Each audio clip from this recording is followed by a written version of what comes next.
morning. We are beginning a new series. Maybe you could tell that from the opening slide. And I'm excited about this series. I have a few things I want to say about it before we get into the actual lesson itself.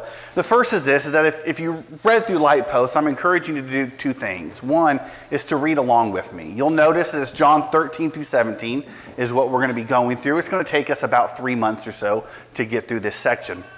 And I'm not going to be able to talk about every verse in good detail, or some passages I probably won't put up on the screen at all. So we're going to move through the passage, but I'm not going to be able to discuss each passage. That being said, I think it's important that we read all of it. And so every week I will post for you the section of the week, and I want to encourage you to read it. This week I posted the other day, John chapter 13 verses 1 through 30 was the passage that we'll be covering. If you haven't read that yet, it's okay. I'll give you an opportunity. You can catch up, but it would be helpful for you to have read the passage before you come to the lesson. Secondly, and I've never done this before, and so we're trying something a little bit differently. I'm actually encouraging you to memorize some of it. It's just a small part, 3 verses, and we've got 3 months. And so I believe we can all do this. If you try your best, and at the end of 3 months you still don't have it memorized, you're better off for trying, right? You'll at least be much more familiar with it. But there are 3 verses, and I chose these 3 verses for several reasons. One, just the principle of memorizing Scripture, I think, is extremely important. I think that when you think about like human history, the fact that we're all able to come together and have our Bibles open and read with them is a relatively new thing. That being said, the Bible was not primarily meant for you to have it in a book form that you could keep with you. Scripture was meant for you to know it. It was meant to be in your heart. It was meant to be carried with you at all times. And the way we do that is by memorizing it, by learning it. Don't think of it as a homework assignment. Think of it as an opportunity to let the thoughts of God become your thoughts. And that's a beautiful thing and a beautiful blessing. Secondly, I've chosen these 3 verses because it will help you as we go throughout our study together. Jesus is often going to talk about his commandment. If you will know verses 13, 33 through 35, you will know what that commandment is. Oftentimes we speak of the commandment of Jesus as if it's anything that we think that he wanted. But Jesus actually gives a specific commandment. Specifically, he says in verse 34, "A new commandment I give you, that you love one another. As I have loved you, you must love one another." That's the commandment. That's what you need to know. When you read throughout this section and he references his commandment, that's it. That's what he said. Okay? But we'll get to that next week. And then thirdly, the reason for Scripture memorization is not just because it helps you with this series of lessons, but this commandment that Jesus gives is actually meant to be like the guiding principle of your life. And so it won't only help you understand these several chapters we're going through, it will help you understand the New Testament. And it will help you understand what your life is supposed to be as you live before God. Okay? That being said, let's introduce the series. A couple months ago, I had a Wednesday night Bible class on discipleship. Some of you all remember that. Hopefully most of you do. I think most people appreciate the fact that we want to be disciples of Jesus.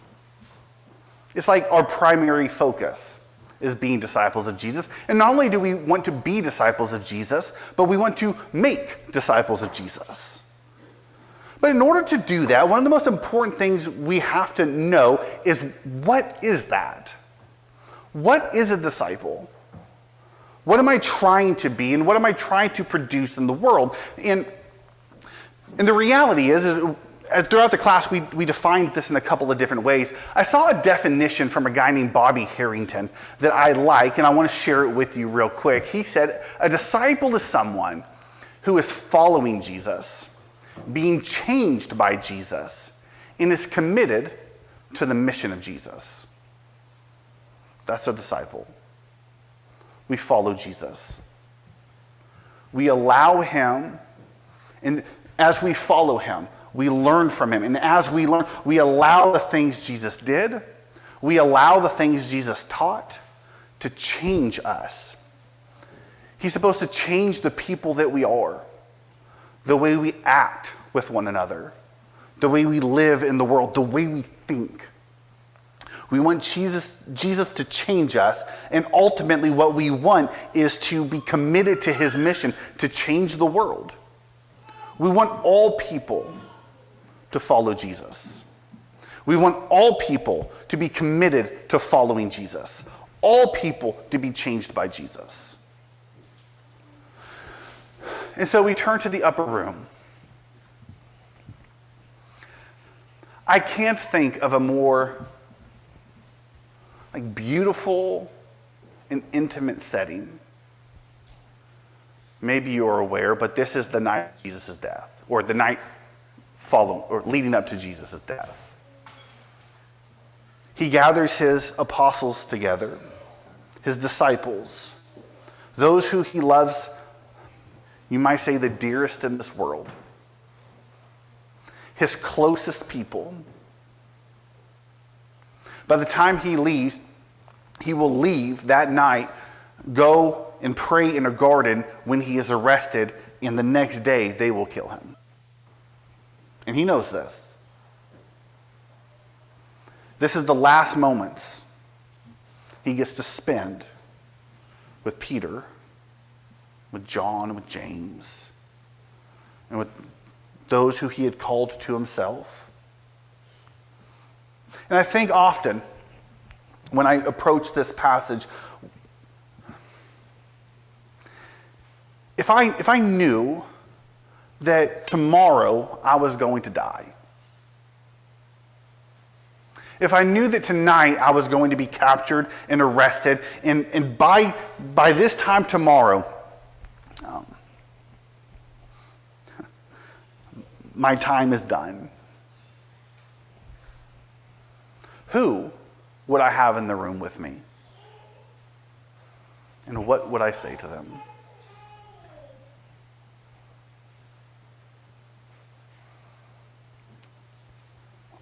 I don't know, to be honest with you. I haven't thought enough about it. But I know this, it wouldn't be just shooting the breeze.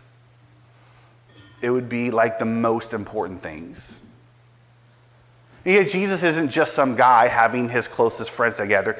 He is on a mission. He came to change the world. And the people in the room with him were not only the people that he loved the most, they were also the people he had handpicked to carry out his mission. They were the ones he had handpicked to go change the world. And he's got a moment with them, and he teaches them what I can only imagine are the very most important things. The things they need to know if they are going to carry out his mission. The things they need to know if they are going to live right. The things they need to know as they go and, what's it, access, turn the world upside down. What do they need to know? And here's the beautiful part. Neither I nor you were a part of that group. I didn't get to be in the upper room.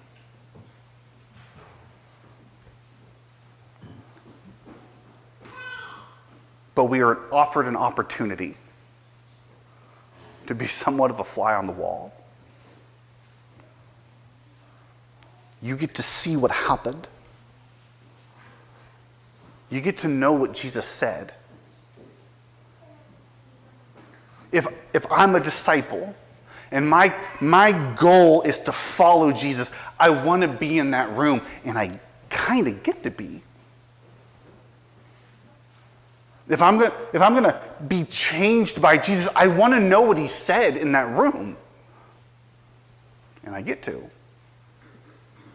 If I want to be committed to the mission of Jesus, then I want to know what he told those who are going to go change the world, and I hear that message, and I get to.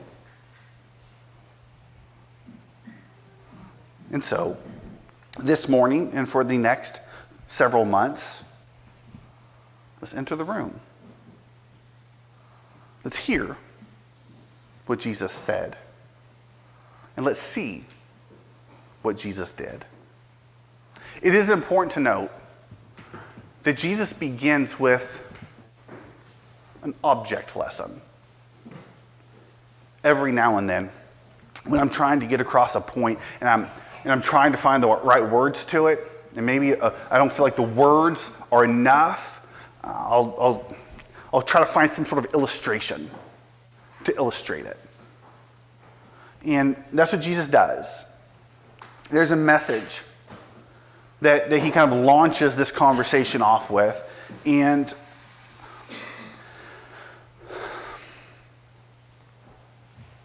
it's like, how do I get this point across? So what he's going to do is you might know, he washes their feet. He washes their feet. Let's read about it.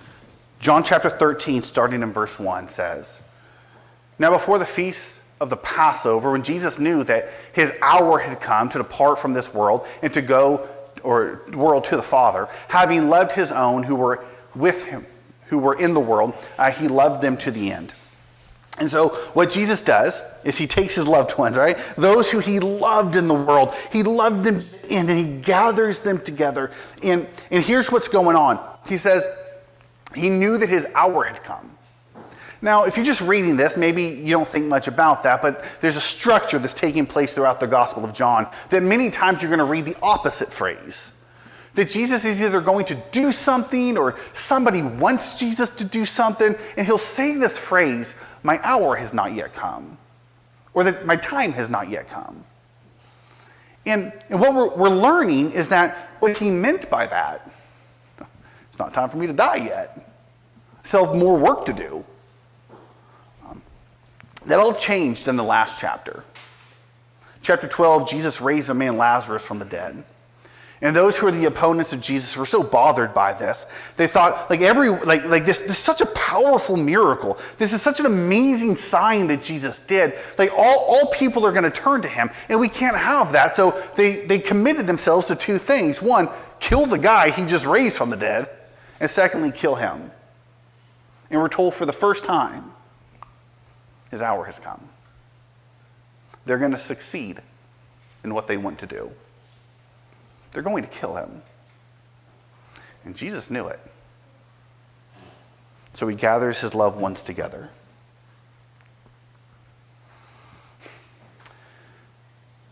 What's interesting, verse 2 will tell us, and actually quite a bit of this chapter discusses this, is that not everyone in the room was a friend.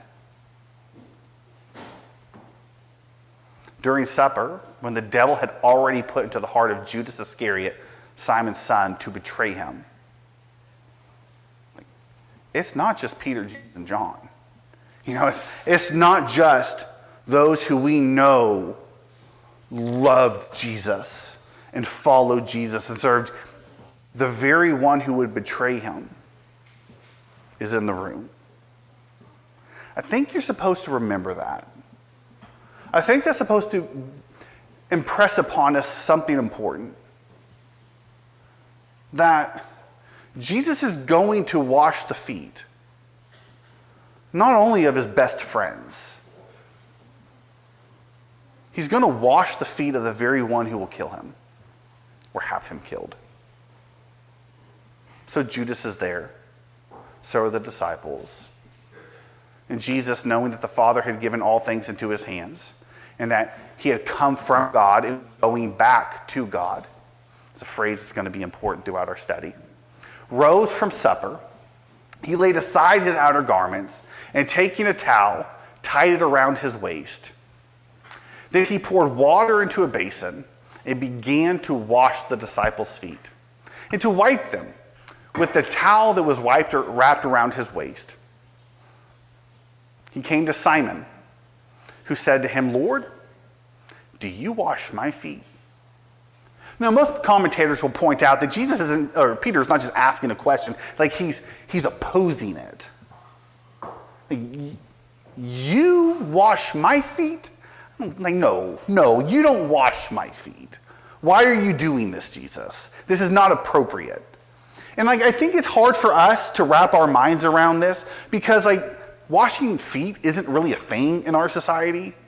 I've never had anyone wash my feet.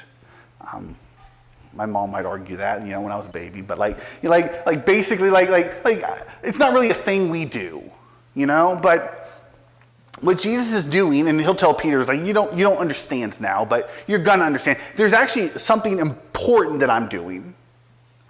There's a message that I'm giving you. And that's what Jesus says to him, right? Jesus answered him, "What I am doing you do not understand now, but afterward you will understand." But Peter said to him, "You shall never wash my feet." Don't do it, Jesus. I forbid it. I don't allow you to wash my feet. Now, what Peter is doing is he's showing his understanding of the situation. So in that culture, the person who would wash feet is like the lowest of the low. It's a demeaning job. It's a disgusting task. It's a humiliating one. There were jobs that people did that brought honor, and there were jobs that people did that would have brought disgrace. The lower would wash the feet of the higher. The less important would wash the feet of the more important. The poor would wash the feet of the rich. The servant, the slave would wash the feet of the master. And Peter says, I know enough to know this. You are not my servant. You are not my master. No, you are my master. I am not your master. This is not fitting. This is not appropriate. And I forbid, I won't allow someone of your dignity, someone of your respect, someone as high as you, to stoop yourself to wash my feet. Not going to happen. And yet Jesus says, if I do not wash you, you have no share with me. See, all humans have a filth problem. We have a filthy problem. We're dirty, and our filth boils down to so many times our understanding of our own selves. So Adam and Eve were in a garden, and God said, don't do that. Don't eat of that tree. And they said, I choose my way. I'll figure out what I do. I'll do what I want to do. And I won't do what I don't want to do. And we can point the finger at them, but we're all kind of the same way, right? We have this problem where we do things our way and we kind of elevate ourselves above other people. I mean, God could tell us to do something or not to do, and still, at the insistence of God, creator of all, we still choose our way. We still go after what we want and what's good for us. And yet, here you have the creator of the universe, right? You have Jesus the Christ, the Messiah, the chosen of God, who had come from the Father and was going back to the Father. He comes, and though if anyone had the right to insist upon their way being done and on being, if anyone had the right to insist upon being elevated and glorified and sitting on a throne and having people serve him, it's Jesus.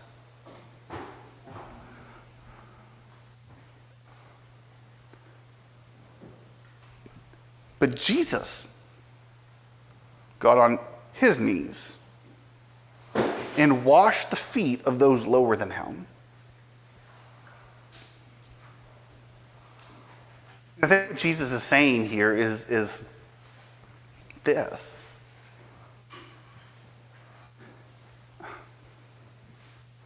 If you don't learn my way of doing things, you can't be a part of me. I read in the scripture a moment ago, Mark chapter 10. You have the disciples of Jesus, and what are they arguing over? Basically, who gets to be the greatest, right? Like, who gets to sit on the right and who gets to sit on the left. It's not the only conversation like that. It actually happens a couple times where they argue about greatness. They want to be great. They want power. They want prestige. And what Jesus says is, you don't understand what greatness in the kingdom is. Greatness in the kingdom is not you being served, but it's you serving others. That's greatness. And it's completely different than the way our world thinks. And Jesus says, you've got to be washed of that. Like, you have to learn to take me on. Take on my way of doing things. Think as I think. But then Jesus would also point this out.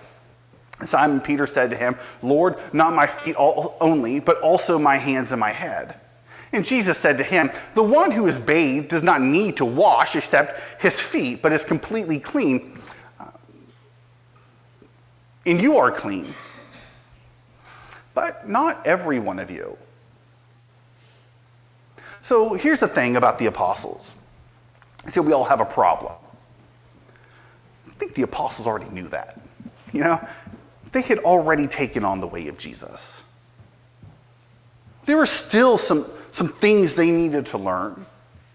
There was still some washing they need, but it's more like they needed their feet washed and not the whole thing. Like, they were good people. They loved God and served God. They loved Jesus and followed him. Like, they committed themselves already to submitting themselves and following Jesus. They weren't completely filthy individuals. So they just needed to learn this lesson. They needed to learn from Jesus. But there was one in the room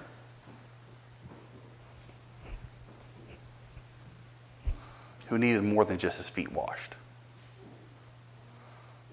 He needed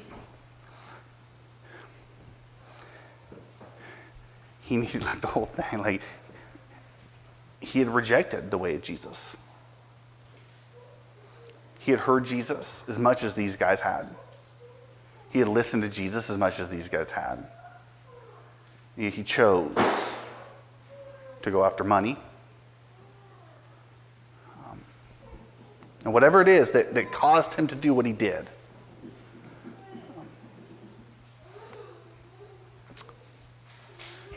He rejected the way of Jesus. That's why he said it. Verse 11 says, for he knew who was to betray him. And that's why he said, not all of you are clean. But when he washed their feet, he put on his outer garment, he resumed his place, and he said to them, do you understand what I have done to you? Remember, at the end of the day, this lesson's not about really washing feet. It's an object lesson. There's something Jesus wants you to get from the foot washing illustration. What is it? Well, here you go. You call me teacher and Lord, and you are right, for so I am.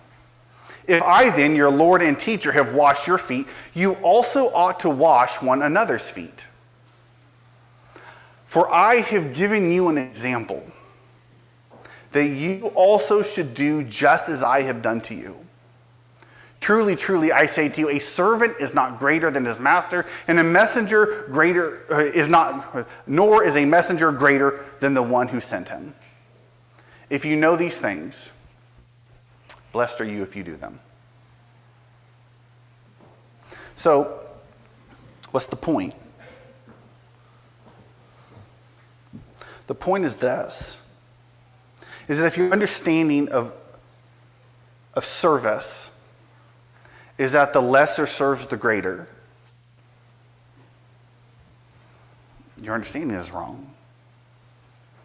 If your idea of service is that you can reach a point with knowledge or with prestige, with power, whatever it is, to where other people should serve you and you no longer have to serve other people, you've missed the point.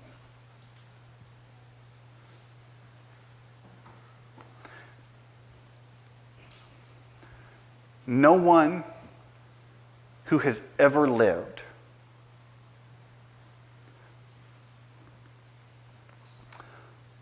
was as powerful, was as magnificent, and deserved as much glory as Jesus Christ. And yet he washed feet. So what does that mean of me? And what does that mean of you? I guess the message I really want us to take from this lesson is that sometimes we treat service as like an added bonus to the Christian faith. That like, when we think of what is a faithful group of people, a faithful church, a faithful person, we think of a lot of things, but how much they serve is not usually like the top priority, right? We got to get all these other things right. And then if we have acts of service as like an added bonus.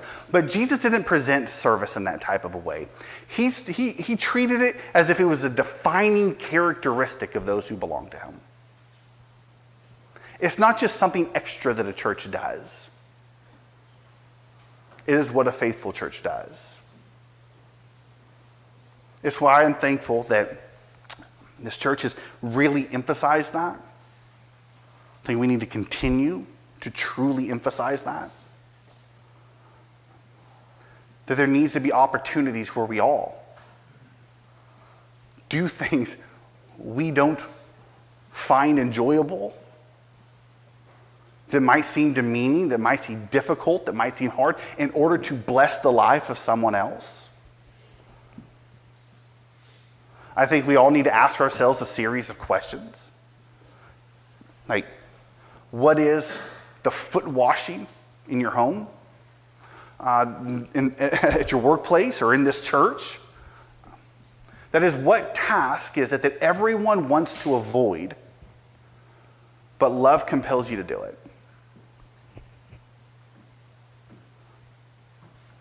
I think that's what Jesus is teaching. It's what he begins the upper room lesson with. If you're going to follow him, if you're going to be his disciple, if you're going to have part with him or share with him, if you're going to be a part of his people, you need to serve. You need to look for opportunities to serve. You need to get out of your comfort zone. You need to help people who are in need of help. You need to bless people who are down on their luck. I think there's beauty in this because there's a million different ways you can do that. I don't think Jesus is saying every one of us has to like wash feet in a literal type of a way. I do think he's saying every one of us needs to serve, to see ourselves as servants. As a matter of fact, I think the way Jesus would think of it, the higher you rise in prominence, the more you need to serve. The more people think of you as elevated, the more you need to get on your knees. Service is not something we just do as an added aside. It's not like a fun thing that this church likes to do. It is what we must do if we want to be a part of Jesus and his mission. there's anyone in here this morning that is not yet a follower of Christ, is not yet a disciple of his, is not yet following him, we want to help you in any way that we can become a follower of Jesus.